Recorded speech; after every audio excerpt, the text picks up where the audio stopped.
Bismillahirrahmanirrahim. And thank you, Dr. Param.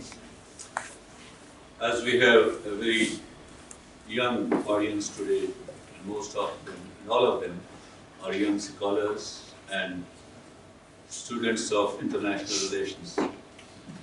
So, this day is not just a celebration. We are not celebrating this day.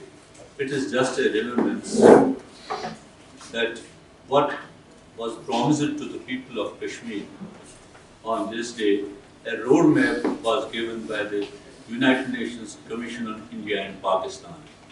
It is not the only resolutions. At the back of this resolution, there are several United Nations Security Council resolutions, which resolutions speak of the people's right to self-determination. They speak of the free and fair plebiscite in Kashmir. And why we only today on 5th of August to remember this 5th January resolution of United Nations Commission, India and Pakistan is because it provides a roadmap to that plebiscite. And some of the points which were in this, they have been implemented as was alluded by the chairman, that there is the UN Commission is UNMOGIB is here, United Nations Military Observer Group in India and Pakistan. Ceasefire was achieved, and these were some of the points which were already done. But thereafter, the demilitarization and the plebiscite did not take place. These are the main concerns of ours. Today, we want to allude that India, from the day one, tried to just to consume the time. They had already in their mind that they will occupy Kashmir by hook or by crook. And in order to achieve that, they themselves went to the United Nations with this plea. I think their plea at that time, mostly our people talk of chapter 6, chapter 7, mostly that some resolutions are, they have the power that they need to be implemented, and some are suggestions. But at that time, there were no such clauses. When these resolutions were passed, thereafter, these clauses were included in the UN Charter. But India's main, I think they thought at that time they will go to United Nations with this plea that the Maharaja of Kashmir has acceded to India, which is a contested accession because people do not, there is no validation of that. Maharaja was already on the run and he has lost the authority on Jammu and Kashmir. But even then, if that accession of, an instrument of accession was signed by Maharaja, the Indian government surrendered that accession to the United Nations Security Council. When they went to the United Nations Security Council, they surrendered that accession over there. They said that Maharaja of Kashmir had acceded to the domain of India, and Pakistan has invaded, Pakistan has sent its tribals and military to the Kashmir. Pakistan should be declared as aggressor and should be asked to withdraw its forces. But what did the United Nations Security Council said? That we should know, United Nations Security Council said that the people of Kashmir should be given the right to determine their political future. Maharaja is nobody. Maharaja has, nobody can decide it. It is the people of Jammu and Kashmir who will decide their political future. It was the first, and then subsequently, India thereon tried to convene the National Conference Executive Committee meeting and thereby declared that the Executive Committee has declared that the accession to India is final. Again, the United Nations Security Council Resolution 98, which clearly states that no organization has the right to determine the future of the people of Kashmir. It's the people of Kashmir who will decide their political future. Again, India then convened an Constituent Assembly, so-called, in occupied Jammu and Kashmir, and thereafter said that now that Constituent Assembly declared, they passed a resolution that accession to India is final. But again, United Nations Security Council said that no assembly has a right to decide on behalf of the people of Jammu and Kashmir. It is the people of Jammu and Kashmir who will decide the future of the people of Jammu and Kashmir, the future of the state. So we should know that the optics which India created time and again, and the narrative which India is spreading, and some of our young minds get infected by that narrative that it was Pakistan who has to withdraw its forces and Pakistan did not withdraw forces, and that is why this continued till long. But you should know there is an agreement called Karachi Agreement, not the Karachi Agreement which was between the government of Pakistan and the leadership of Azad Kashmir. There is another Karachi Agreement which was between the United Nations and the representatives of Pakistan and India. It was held in Karachi, where it was decided that on the militarization, and there was a controversy on the demilitarization of this territory. It was said that India will have 9 to 12 to 18,000 forces on their side of Kashmir, and Pakistan will have 3 to 6,000 forces on this side of Kashmir, which is under their control. So at that time, India said Pakistan should withdraw first, but Pakistan said the withdrawal should be simultaneous, which India did not, and slowly and steadily, then India started calling Kashmir its integral part.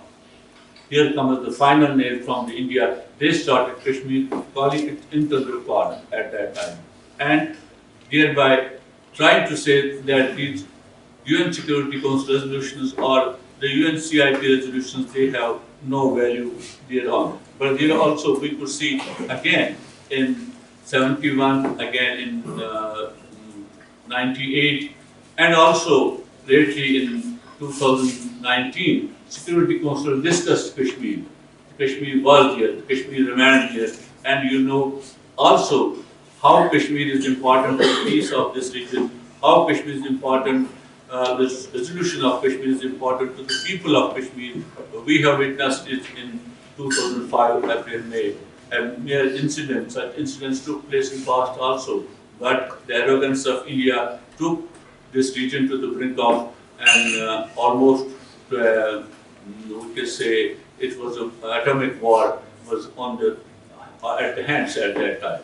So that is how the Kashmir issue, on one hand, is very much important. Resolution of Kashmir issue is very much important for this security and peace of this region, stability of this region. On the other hand, the cost the people of Indian occupied Kashmir have been paying for last 78 years, and the people of Azad Kashmir on the line of control are paying because of the India's time and again their indiscriminate firing on the ceasefire line, causing damages to the houses, causing damages to the all sorts of life in that area. We have seen the displacements in Azad Kashmir. We have seen lots of people migrating from those areas to the settled areas, and where they feed hardships over there, and they create problems for them also. And we have seen lots of forced migrations from the Indian occupied Kashmir to Azad Kashmir in last 78 years. 4 forced migrations. You should, all of you, the young scholars, should write on it, because on the Google you will see only the migration of the Kashmiri Pandits. You will come to know that Kashmiri Pandits have migrated from Indian occupied Kashmir to Jammu and other places in India. But you have to find out how people were forced to migrate to the Azad Jammu and Kashmir. The cost the people of Kashmir have paid so far is 4 forced migrations. The recent one was 98 onwards, which continues still, and people continue to migrate from that area to this area. So these are certain things on humanitarian level. You can see on human rights, as Chairman was talking about. You all know, I think most of you have been doing the internship with KIR and other places. I think we have talked at length on the human rights dimension, and most of you have written on that. But I would request you to dig deep on that, keep on writing on that, keep on to see what these resolutions really mean, how they are important, and what is their significance. You should keep on writing them. As Dr. Kurum was telling you, they are holding a competition on the essay competition on Solidarity Day. But KR will like to request you all, as you have been doing in the past, from now start writing on the the day which is coming, the Solidarity Day ahead, keep on writing on that and keep on producing research-based articles as well as evidence-based material to the international community so that people come to know what actually is happening in occupied Kashmir. You know that India has employed a huge brigade of, on one hand, your media, the whole Modi media is propagating day in and day out against this movement, against the Kashmiri people. Indian cinema is being used as a tool to suppress the Kashmiri freedom struggle, to defend the Kashmiri leaders, to defend the Kashmiri the struggle that has been going on. And on the top of that, now the social media and other things, they are a huge population on that front. But unfortunately, we are not a less population, but we do use very less social media when it comes to Kashmir. You should keep on posting on Kashmir the sufferings the people of Kashmir have faced. Most recently, you might have come across a report by a communication by 10 special rapporteurs of the UN Human Rights Council. The report is only from what India did from 22nd of April to 5th of September in Indian occupied Kashmir, how they demolished the houses, how 54 people were killed in custodial killings, and there were more and more arrests in Kashmir. About 1,500 arrests were made in Kashmir, and that too in UAPA. So you know the UAPA Armed Forces Special Power Act and CSA. These are the three main draconian laws which are used in Indian occupied Kashmir.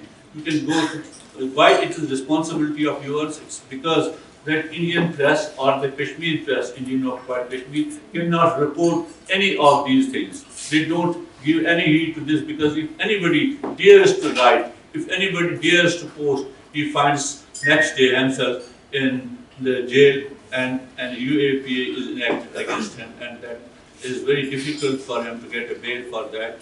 And therefore, the whole responsibility lies the youth of Pakistan, the youth of Azad Kashmir, that they should continue their advocacy, their awareness programs on Kashmir in your institutions, and also relate yourself to the peers outside world and create networks outside world so that we can have a better understanding at the international level for people to come to know when you will interact. I always say our way of interaction was different, but your way of interaction, your language of interaction is totally different. That can make a difference at international level. You should create that those networks at international level. I think that is the service you can do to Kashmir. That is the service you can do to Pakistan. And I always say that always remain positive. Don't be defeated. Don't think like a defeated mind that there is nothing going to happen. We have seen many things have happened. We have seen the dismantling of USSR, and we can see by this Kashmiris getting their rights. And there are also many polarizations in India. The people are here struggling. So we should keep on telling the world how this current Indian regime, especially the current Indian regime, how they are dealing with the people of Kashmir, the Muslims of India, the Christians of India, and other minorities in India. That is the way to talk to the world, because the world thinks that India is a secular country, this is a pluralistic country, that's a pluralistic society. They dominate by this Bollywood to all world, and people see the Bollywood, people see the IPL and other things. They don't see the actual happenings in the India and in Kashmir. So it's you people who can manage these things, who can take these things to the international audience and create a greater awareness about Kashmir, and then we can count the support from the international governments. We have the support of each and every international human rights organization speaking of Kashmir. They are producing reports on Kashmir, but it is the governments. For the governments, you have to make the public aware. That's the international civil society we have to reach to the international civil society to create that awareness. Thank you very much.